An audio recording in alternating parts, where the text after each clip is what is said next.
بسم الله الرحمن الرحيم.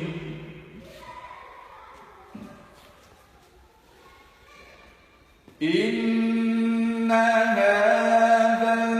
القرآن يهدي للتي هي أقوم ويبشر المؤمنين الذين يعملون الصالحات أن لهم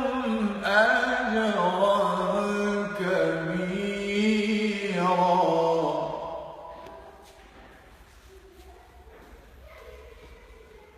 ويدعو الإنسان بالشر دعاءه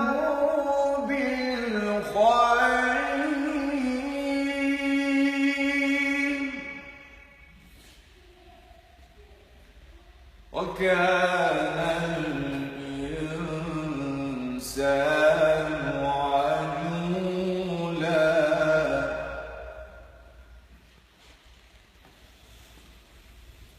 وجعلنا الليل والنهار آيتين فمحونا آية الليل وجعلنا آية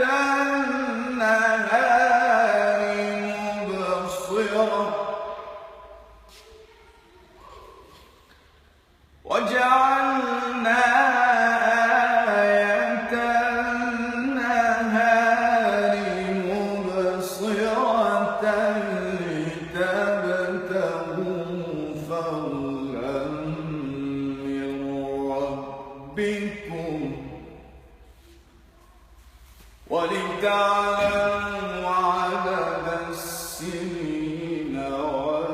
والحساب